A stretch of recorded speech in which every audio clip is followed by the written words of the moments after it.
তোলা। দেখতে দেখতে অনার্স প্রায় শেষের দিকেও চলে এসেছে, তাও আমার সার্টিফিকেট তোলা হয়নি ইন্টারমিডিয়েটের।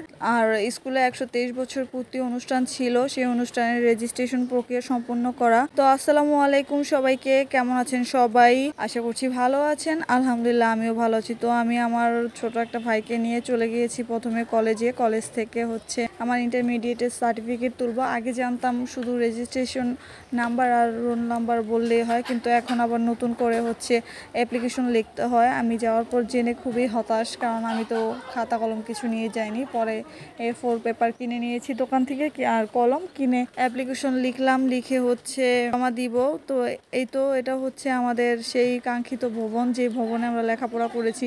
আর এদিকে আমার কাছে পর্যাপ্ত পেপার কলম কিছুই ছিল না, আমি ড্যাং ড্যাং করতে করতে চলে গিয়েছিলাম। পরে কলম আর পেপার কিনে নিয়ে এসেছি, কিনে নিয়ে এসে যে লিখতেছিলাম অ্যাপ্লিকেশন। ভাবা যায় অনার্স তো প্রায় শেষ হয়ে আসতেছে, আর এখন পর্যন্ত ইন্টারমিডিয়েটের সার্টিফিকেটটাও তুলতে পারিনি। কতটাই না ব্যস্ত থাকি আমি।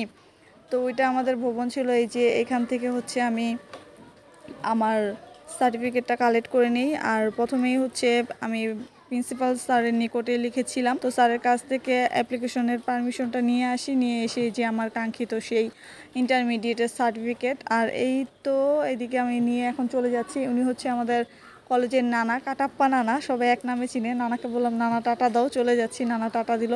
আর এটা সেই বিল্ডিং যেখানে রাকিব ভাইয়ের কাছে আমরা অ্যাকাউন্টিং পড়তাম, ফ্রেন্ড সার্কেল হা হা হি হি কত আড্ডা দিতাম। এরপরে ল্যামিনেটিং করার জন্য কসমেটিকের দোকানে চলে আসছি। ওনারা ফটোকপিও করে। এটা ওই দোকান। তো এখানে কারেন্ট চলে যাওয়াতে আবার বললাম যে বাইরে থেকে ঘুরে আসি। ঘুরতে এসে আবার বেলপুরি দেখে এই মামার বেলপুরি খাওয়ার জন্য আমরা ক্লাস ফাঁকি দিয়েও দেয়াল টপকে বাইরে বের হয়ে যেতাম, এসে তারপরে খাওয়া দাওয়া করতাম। এইদিকে আবার একটু মার্কেটেও গিয়েছিলাম টুকটাক শপিংয়ের জন্য। তো মার্কেটের থেকে টুকটাক শপিং করে এখন আবার চলে এসেছি ব্যাংকে, কারণ যেহেতু শপিং করেছি হাত তো ফাঁকা হয়ে গেছে, কিছু টাকা লাগবে। তো টাকা নেওয়ার জন্য আমি প্রথমেই চলে গেছি। দুঃখজনক হলো সত্য, আমাদের এখানে একটা বুথ নেই। বুথ থাকলে ইনস্ট্যান্ট যে কোনো মুহূর্তে টাকা তোলা যায়। আজকে আর কিছুক্ষণ পরে গেলেও হয়তো আমি টাকা তুলতে পারবো না, ব্যাংক বন্ধ হয়ে যাবে। আমি ব্যাংক থেকে এই সচরাচর টাকা নিয়ে আসি। আর বুথ থাকলে বুথের থেকে আমি সবচেয়ে বেশি টাকা নিই। আমার এখানে বুথ অ্যাভেলেবেল নেই দেখে ব্যাংক থেকে আমি কিছু পরিমাণ টাকা নিয়ে নিলাম, কারণ আজকে সারাদিন যেহেতু বাইরে ঘোরাফেরা করতে হচ্ছে, আবার স্কুলে যাব, এই তো টাকা নিয়ে আবার আমি বেরিয়ে পড়েছি। এখানে মার্কেট ছিল, মার্কেট সব তুলে দেওয়া হয়েছে। এখানে সরকারি একটা পার্ক বা কিছু একটা বানানো হবে। এটা আমাদের সেই থানার মাঠের সামনে এই দোকানগুলো। এইটা আমি এখন যদি হেঁটে যেতাম তাহলে নিশ্চিত আমি স্বর্ণের দোকানে চলে যেতাম, গিয়ে জিজ্ঞাসা করতাম কাকু স্বর্ণের ভরি কত টাকা। আর এই তো পদ্মা নদী, এই নদীতে কিন্তু কুমির চলে এসেছে। লোহজনবাসী খুব সাবধানে থাকবেন, অযথা কেউ নদীতে গোসল করতেও যাবেন না, কারণ সব কিছুর আগেই নিজের জীবন।